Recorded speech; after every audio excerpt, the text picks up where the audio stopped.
Hello everyone, welcome to 11th Commerce BK lecture. Currently we are in depreciation chapter and in practice problem question number 6 is in front of you. So let us start with the working note first. Samarth Manufacturing Company Limited, Aurangabad purchased a new machinery for rupees 45,000 on 1st January 2015. इतना read करते ही हमें year 1 की तरफ जाना चाहिए. ठीक है, year 1. अच्छा, यहाँ पर देखो मिडल ऑफ द ईयर 1 जनवरी 2015 की बात की गई है, तो ये स्टार्ट कब हुआ होगा? ईयर 1 अप्रैल 2014 को, राइट है.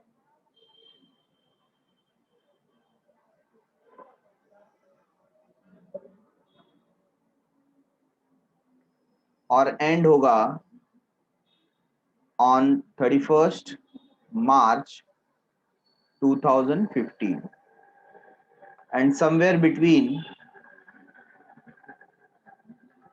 3 months before the year and, है ना. 1 जनवरी 2015 को एसेट परचेस हुआ है 45,000 का,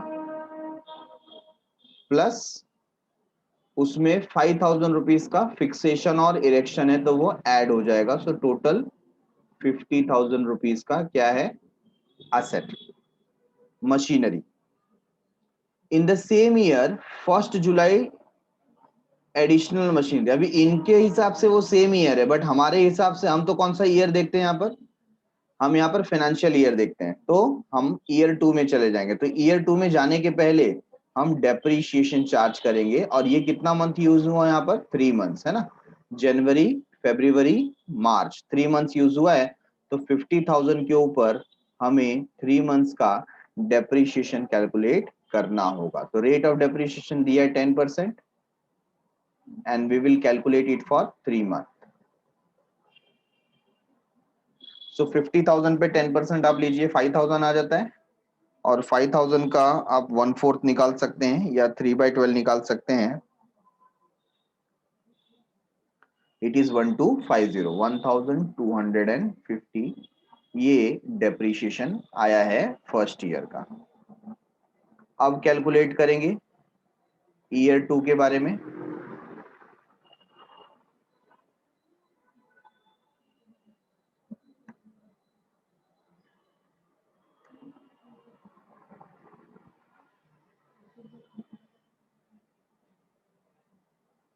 ईयर 2 स्टार्ट होता है 2015 से और एंड होता है 2016 में. ठीक है, तो इन्होंने क्या क्या कहा? इन द सेम ईयर 1 जुलाई की बात कर रहे हैं.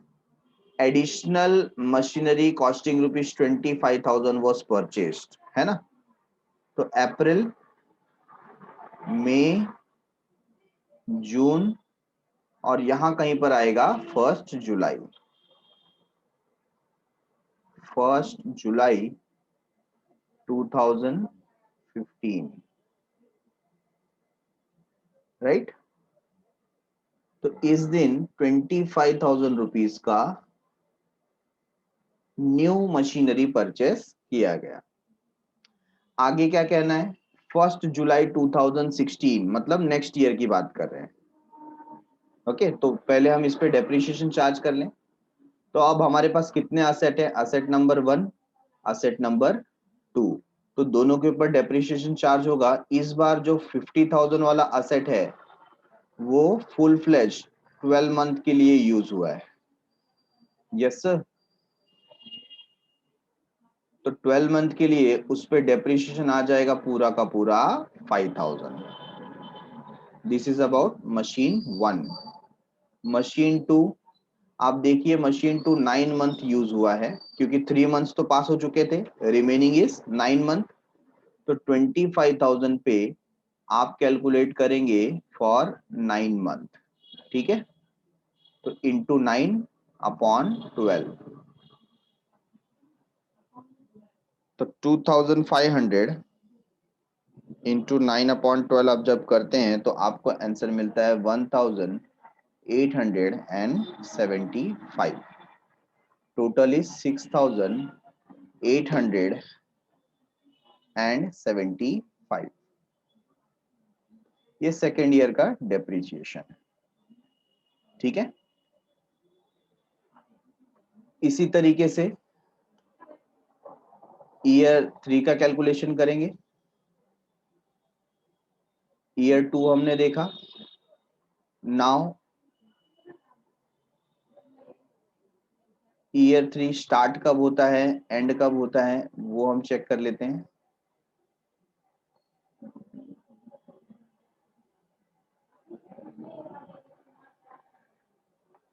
सो अबाउट ईयर 3 ये स्टार्ट होगा 2016 से, एंड होगा 17 में। और इनका कहना है on 1st July 2016 the machinery purchased on 1st Jan 2015, है ना। कौन सी मशीन की बात कर रहे हैं, ये जो पर्टिकुलर मशीन थी, ये यहां पर आकर के क्या किया जा रहा है, सेल किया जा रहा है 1st July 2016। इस मशीनरी को सेल किया जा रहा है, ऑब्सोलीट हो गया and was sold for 40,000 rupees. तो सेल किया उसको 40,000 रुपीज पे। अच्छा, यूज कितना किया इसको, यूज हमने किया यहाँ पर 3 मंथ्स के लिए, बराबर है। तो यूज करने के पहले आपको क्या कैलकुलेट करना पड़ेगा यहाँ पर, सॉरी सेल करने के पहले क्या कैलकुलेट करना पड़ेगा आपको, डेप्रीसिएशन, ठीक है। तो यहां पर आप देखिए, आप लिख रहे हैं कंप्यूटेशन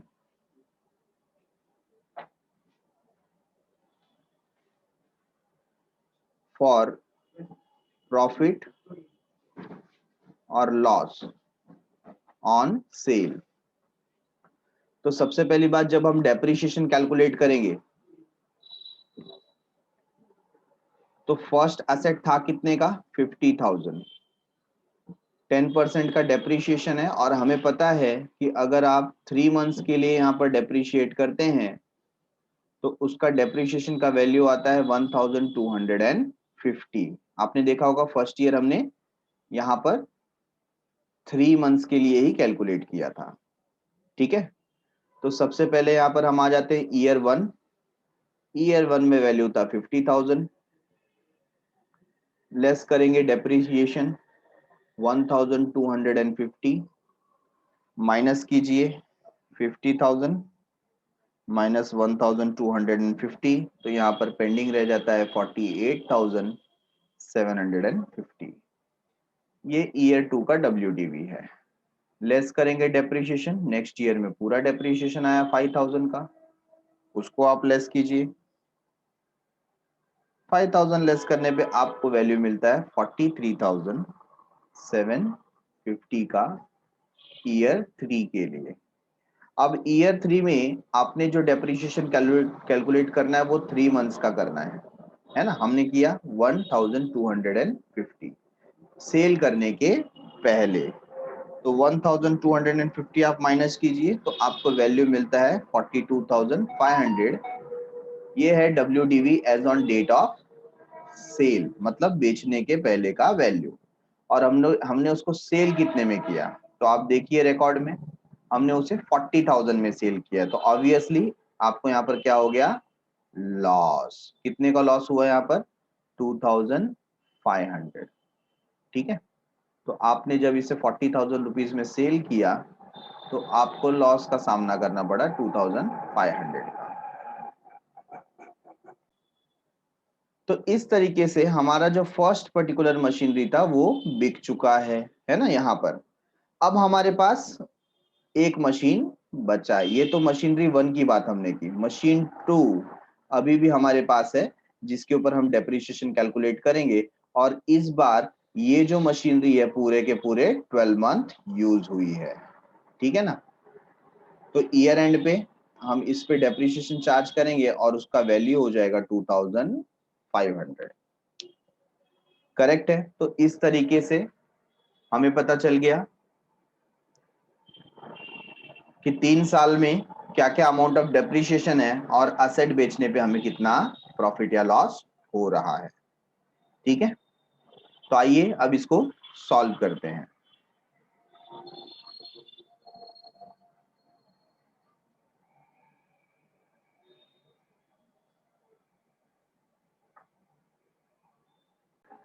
तो आइए फटाफट सॉल्व करते हैं। सबसे पहले बात हो गई, यहां पर समर्थ मैन्युफैक्चरिंग लिमिटेड है और मशीनरी अकाउंट आ जाएगा। तो मैं यहां पर मशीनरी अकाउंट बना देता हूं। तो सबसे पहले 1 जनवरी 2015 I will write to cash और बैंक अकाउंट। कितने का असेट परचेस हुआ? सबसे पहले 50,000 का। ठीक है, क्या उस साल और कुछ परचेस किया गया था? Answer is no. तो 31 मार्च 2015 क्या चार्ज करेंगे? डेप्रिसिएशन। अब इन्होंने हमें डेप्रिसिएशन अकाउंट बनाने नहीं बोला है, तो हम सिर्फ इस पे स्टिक करेंगे और फिर फटाफट इसको फिनिश करते हैं। यहाँ पर ईयर एंड हो गया है तो क्लोज कर देते हैं। टोटल इज 50,000 और बैलेंस आ जाएगा 48,750 का। ठीक है, we will write by balance carried down on same date. अभी इसे ब्रॉट डाउन कर लेते हैं। 1 अप्रैल 2015 के दिन टू बैलेंस ब्रॉट डाउन। अब देखिए लिखा गया इन द सेम ईयर 1 जुलाई है ना, तो 1 जुलाई 2015 को हम परचेस कर रहे हैं। So we will write to cash और बैंक अकाउंट।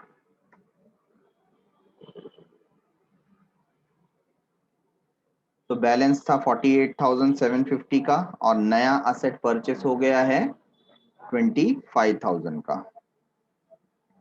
ठीक है, क्या इस साल और कुछ हुआ? Answer is no. क्या चार्ज करेंगे? डेप्रीशिएशन। कब चार्ज करेंगे? 31 मार्च 2016 को।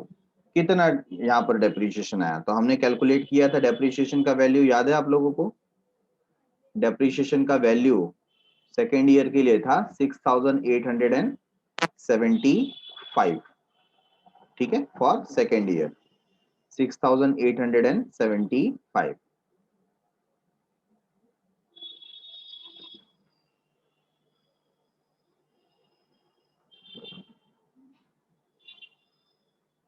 तो इतना करने के बाद हमें अभी बैलेंस लेना है। टोटल ले लेंगे सबसे पहले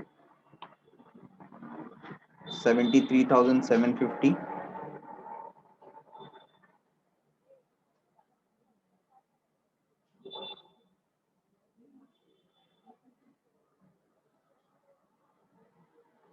73,750 बोथ द साइड, और उसमें से माइनस कर देंगे 6875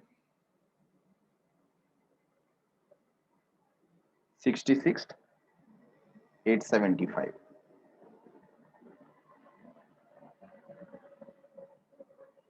ठीक है, ये बैलेंस आ गया।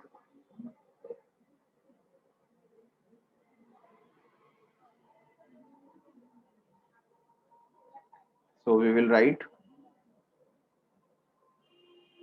on 1 April 2016 to balance brought down 66,875।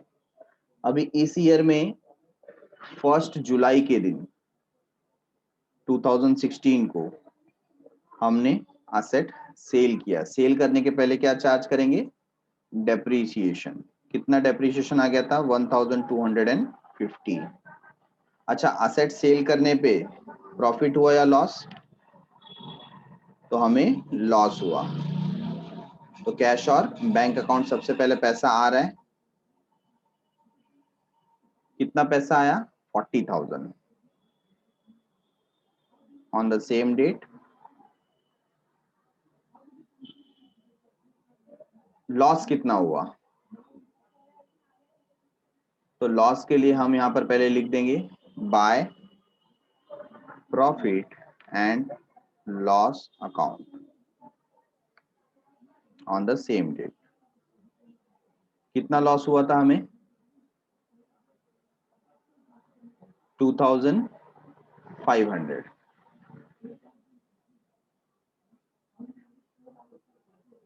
Loss का वैल्यू क्या था याद है आप लोगों को, एसेट सेल करने पर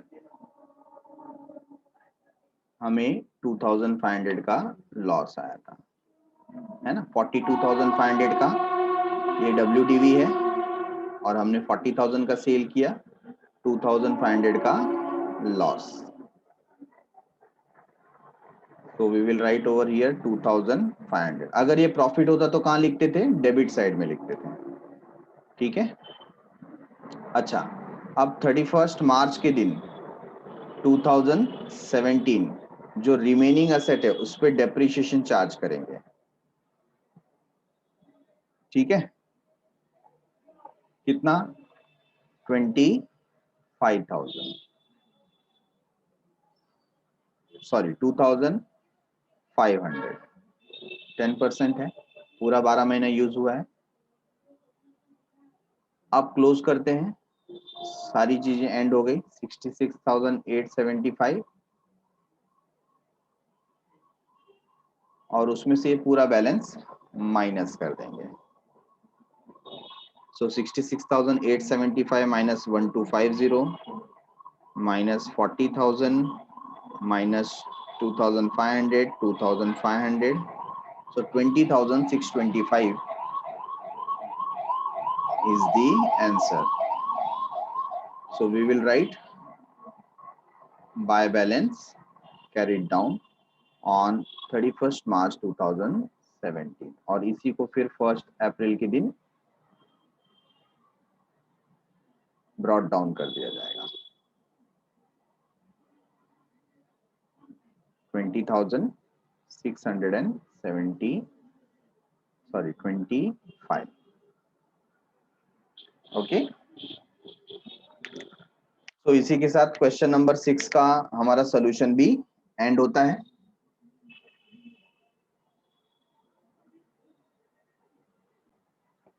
so thanks a lot for watching, मिलते हैं अगले एपिसोड में, तब तक के लिए बाय बाय, शुक्रिया, शबा खैर, सायोनारा, बाय बाय एवरीवन।